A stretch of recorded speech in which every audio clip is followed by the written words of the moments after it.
Bharatiya Janata Yuva Morcha state general സെക്രട്ടറിയായ ഗണേഷ് നമ്മോടൊപ്പം ഈ വിഷയത്തിൽ പ്രതികരിക്കുകയാണ്. Shri Ganesh, Congress S D P ഐക്കാർ നൽകിയ വിരുന്നിൽ, ഇഫ്താർ വിരുന്നിൽ കോൺഗ്രസ് നേതാക്കൾ പങ്കെടുത്തിരിക്കുകയാണ്. മുതിർന്ന കോൺഗ്രസ് നേതാക്കളായ എം ഹസനും VS ശിവകുമാറുമാണ് പങ്കെടുത്തത്. നമുക്കറിയാം SDPIയുടെ സ്വഭാവം. ഈ കോൺഗ്രസ് നേതാക്കൾ ഇതിൽ പങ്കെടുക്കുന്നതിലൂടെ ഇവരുമായുള്ള ഐക്യം, ഇവരുമായുള്ള ചങ്ങാത്തമൊക്കെ പൊതുസമൂഹത്തിന് മുൻപിൽ വെളിവാകുകയാണ്. ഓരോ തെരഞ്ഞെടുപ്പ് വരുമ്പോഴും SDPI പിന്തുണ പ്രഖ്യാപിക്കുമ്പോൾ അവരുടെ വോട്ട് തങ്ങൾക്ക് ആവശ്യമില്ല എന്ന് പറയുന്നതോടൊപ്പം തന്നെയാണ് ഇത്തരത്തിലുള്ള രഹസ്യ ബാന്ധവങ്ങളും നടക്കുന്നത് എന്നുള്ളതിൻ്റെ ഉദാഹരണം തന്നെയല്ലേ ഈ ഇഫ്താർ വിരുന്നിലെ ആതിഥ്യം കോൺഗ്രസ് നേതാക്കൾ സ്വീകരിച്ചതിലൂടെ നമുക്ക് വ്യക്തമാകുന്നത്. ഭീകരവാദ ബന്ധത്തിലും അതേപോലെ തന്നെ സാമ്പത്തിക അട്ടിമറിയിലുമെല്ലാം രാജ്യത്തിന്റെ സാമ്പത്തികമായി അട്ടിമറിക്കുന്നതിനുമൊക്കെ പങ്കുവഹിക്കുന്ന ഒരു ഭീകരവാദ പ്രസ്ഥാനമാണ് SDPI. അത്തരം ഭീകരവാദ പ്രസ്ഥാനത്തെ കുറിച്ചുള്ള അന്വേഷണം ഈ രാജ്യത്ത് നടന്നുകൊണ്ടിരിക്കുകയാണ്. കേരളത്തിലെ പ്രധാനപ്പെട്ട കോൺഗ്രസ് നേതാക്കന്മാർ ശിവകുമാറും എം ഹസനും പോലെയുള്ള ആളുകൾ ഇവരുടെ ഇഫ്താർ പരിപാടിയിൽ പങ്കെടുക്കുന്നത്. അപ്പോൾ ഇവർ എന്ത് തരത്തിലുള്ള ധാരണയാണ് ഈ SDPIയുമായിട്ട് ഉണ്ടാക്കിയിരിക്കുന്നത് എന്നാണ്. കാരണം ഇവർ പൊതുമധ്യത്തിൽ പറയുന്നത് SDPIയുടെ വോട്ട് വേണ്ട എന്ന് പറയുന്ന കോൺഗ്രസ് നേതാക്കന്മാർ ഇത്തരത്തിലുള്ള പരിപാടികളിൽ പങ്കെടുക്കുന്നു, ഇവരുടെ വോട്ട് മേടിക്കുന്നു എന്നതാണ്. കാരണം പലപ്പോഴും നമുക്കറിയാം, ഇവിടെ നടന്ന പാലക്കാട് ഉപതെരഞ്ഞെടുപ്പിലായാലും കഴിഞ്ഞ ലോക്സഭാ തെരഞ്ഞെടുപ്പിലായാലും ഇവരുമായിട്ടുള്ള ചങ്ങാത്തം, ഇവരുമായിട്ട് രഹസ്യമായിട്ട് ഇത്തരത്തിലുള്ള ധാരണകൾ ഉണ്ടാക്കുന്നു എന്നതാണ്. ഇവർ ഇത്തരത്തിലുള്ള ഭീകരവാദ പ്രസ്ഥാനമാണ് എന്ന് ഇവിടുത്തെ അന്വേഷണ ഏജൻസികൾ കണ്ടെത്തിയിരിക്കുന്ന സാഹചര്യത്തിൽ ഇവരുടെ നേതാക്കന്മാർ പല ആളുകളും ഇപ്പോഴും ഈ ഭീകരവാദവുമായി ബന്ധപ്പെട്ടതിന്റെ പേരിൽ ജയിലറകളിൽ കഴിയുകയാണ്.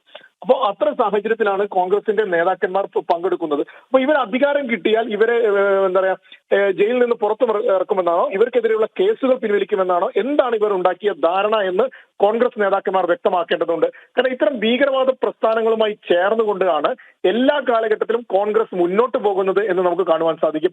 ഇത്തരം കോൺഗ്രസ് നേതാക്കന്മാർ മുന്നോട്ട് പോകുന്ന സമയത്ത് ഇവിടുത്തെ സാമൂഹികമായ അന്തരീക്ഷം വളരെ കലുഷിതമാകുന്ന സാഹചര്യമാണ് ഉണ്ടായിക്കൊണ്ടിരിക്കുന്നത്. കാരണം ഇത്തരം ഭീകരവാദ പ്രസ്ഥാനങ്ങളെ എല്ലാ കാലഘട്ടത്തിലും താലോലിക്കുകയും കൊണ്ടു നടക്കുകയും ചെയ്യുന്ന പ്രസ്ഥാനമാണ് കോൺഗ്രസ്.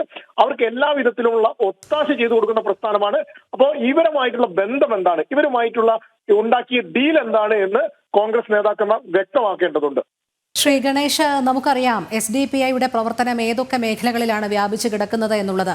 നിരോധിത ഭീകര സംഘടനയായ PFIക്ക് ഫണ്ട് ശേഖരണം ഉൾപ്പെടെ നടത്തുന്ന കാര്യത്തിൽ, അല്ലെങ്കിൽ PFIക്കായി വരുന്ന ഫണ്ട് SDPIയുടെ വിവിധ പ്രവർത്തകരിലേക്ക് എത്തുന്നു, അവരിൽ നിന്ന് തിരികെ അത് PFIയിലേക്ക് എത്തുന്നു. ഇങ്ങനെ രാഷ്ട്രവിരുദ്ധ കാര്യങ്ങളാണ് SDPI നടത്തുന്നത് എന്നുള്ളത് വ്യക്തമായതാണ്. കേന്ദ്ര ഏജൻസികൾ അതുമായി ബന്ധപ്പെട്ട് അന്വേഷണം നടത്തുന്നുണ്ട്, റെയ്ഡുകൾ പുരോഗമിക്കുന്നുണ്ട്. ഈ ഒരു അവസരത്തിൽ പോലും ഇത്തരത്തിൽ ഒരു ആതിഥ്യം സ്വീകരിക്കുക, അവരുമായി ചങ്ങാത്തം കൂടുക, പൊതുസമൂഹത്തിൽ വരിക എന്ന് പറയുമ്പോൾ കോൺഗ്രസ് സ്വീകരിക്കുന്ന ഒരു നിലപാട് എന്താണ് എന്നുള്ളത് കൂടി വ്യക്തമാകുകയല്ലേ?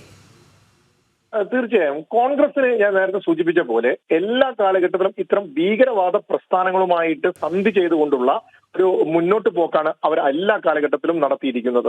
ഇവിടെ നിരവധിയായിട്ടുള്ള ഇന്ത്യ വിരുദ്ധ പ്രവർത്തനങ്ങൾക്ക് കേന്ദ്ര ബിന്ദുവായതിന്റെ പേരിലാണ്, അല്ലെങ്കിൽ ഇന്ത്യ വിരുദ്ധ പ്രവർത്തനങ്ങൾ ഈ രാജ്യത്തിനുള്ളിൽ നടത്തിയതിന്റെ പേരിലാണ് PFI ഉൾപ്പെടെയുള്ള സംഘടനകളെ നിരോധിക്കപ്പെട്ടത്. ആ PFI ഉൾപ്പെടെയുള്ള സംഘടനകളുടെ മറ്റൊരു രാഷ്ട്രീയ മുഖമായിട്ട് പ്രവർത്തിക്കുന്ന സംഘടനയാണ് SDPI എന്ന് എല്ലാവർക്കും അറിയാം. ഇപ്പോൾ ആ SDPI പോലും ഇപ്പോൾ ഇന്ത്യയിലെ അന്വേഷണ ഏജൻസികൾ അന്വേഷണത്തിന്റെ ഒരു എന്താ പറയാ അന്വേഷണവുമായി ബന്ധപ്പെട്ട് നിർത്തിയിരിക്കുകയാണ്. അതിന്റെ നേതാക്കന്മാരെയും ആ സംഘടനകളെയും പല ഓഫീസുകളിലും നിരന്തരമായിട്ടുള്ള റെയ്ഡുകൾ നടന്നുകൊണ്ടിരിക്കുകയാണ്. പല ഓഫീസുകളിൽ നിന്നും ഇന്ത്യ വിരുദ്ധ പ്രവർത്തനവുമായി നടത്തിയതിന്റെ പേരിൽ, സാമ്പത്തിക കുറ്റകൃത്യത്തിന്റെ ഒക്കെ പേരിൽ നിരവധിയായ തെളിവുകൾ ദേശീയ അന്വേഷണ ഏജൻസികൾ ശേഖരിച്ചുകൊണ്ടിരിക്കുമ്പോഴാണ് യാതൊരു മടിയുമില്ലാതെ ഇവിടുത്തെ കോൺഗ്രസ് നേതാക്കന്മാർ, കേരളത്തിലെ കോൺഗ്രസ് നേതാക്കന്മാർക്ക് മതേതരത്വത്തെ കുറിച്ച് വാതോരാതെ സംസാരിച്ചുകൊണ്ടിരിക്കുന്ന ഇവിടുത്തെ കോൺഗ്രസ് നേതാക്കന്മാർ ഇവരുടെ ഇഫ്താർ വിരുന്നിൽ പങ്കെടുക്കുന്നത്, ഇവരുമായി പരസ്യമായിട്ട് അവരുമായിട്ട് ബന്ധം സൂക്ഷിക്കുന്നത്. ഇവർക്ക് അപ്പോൾ ഞാൻ വീണ്ടും ചോദിക്കുന്നത് ഇതാണ്, ഈ കോൺഗ്രസ് നേതാക്കന്മാർ എന്ത് തരത്തിലുള്ള സന്ധിയാണ് ഇവരോട് ചെയ്തിരിക്കുന്നത്? എന്ത് തരത്തിലുള്ള കൂട്ടുകെട്ടാണ് ഈ ഭീകരവാദ പ്രസ്ഥാനവുമായിട്ട് കേരളത്തിലെ കോൺഗ്രസ് നേതാക്കന്മാർ നടത്തുന്നത് എന്നതാണ്. കാരണം ഇവരുടെ നേതാക്കന്മാർ, കോൺഗ്രസിന്റെ നേതാക്കന്മാർ രാഹുൽ ഗാന്ധി അടക്കമുള്ള ആളുകൾക്കും ഇത്തരത്തിലുള്ള ഭീകരവാദ പ്രസ്ഥാനങ്ങളെ താലോലിക്കുന്ന സമീപനമാണ്. ആ സമീപനം തന്നെയാണ് കേരളത്തിലെ കോൺഗ്രസ് നേതാക്കന്മാരും സ്വീകരിക്കുന്നത് എന്നതിന്റെ ഏറ്റവും വലിയ തെളിവ് തന്നെയാണ് ഈ പരസ്യമായിട്ട് SDP വേദിയിൽ SDP നേതാക്കന്മാർക്കൊപ്പം ചേർന്നുകൊണ്ട് ഈ പരിപാടിയിൽ കോൺഗ്രസ് നേതാക്കന്മാർ പങ്കെടുത്തുകൊണ്ടിരിക്കുന്നത്. ഇവർക്ക് ഈ വരാൻ പോകുന്ന തെരഞ്ഞെടുപ്പിൽ ഇത്തരം ഭീകരവാദ പ്രസ്ഥാനങ്ങളുമായി ചേർന്നുകൊണ്ട് കേരളത്തിലെ ഭരണം പിടിക്കാം എന്നാണ് ഇവർ ആഗ്രഹിക്കുന്നത്. ഇവരെ വോട്ട് മേടിക്കാനാണ് ഇവർ ആഗ്രഹിക്കുന്നത്. അപ്പോൾ ആ വോട്ട് മേടിക്കുന്ന സമയത്ത് ഇവർക്ക് തിരിച്ച് എന്ത് പ്രത്യുപകാരമാണ് കൊടുക്കാമെന്ന് കോൺഗ്രസ് നേതാക്കന്മാർ അവർക്ക് കൊടുത്ത ഉറപ്പ് എന്നാണ് കോൺഗ്രസ് നേതാക്കന്മാർ വ്യക്തമാക്കേണ്ടത്. ശരി, വളരെ നന്ദി ശ്രീ കെ ഗണേഷ് പ്രതികരിച്ചതിന്.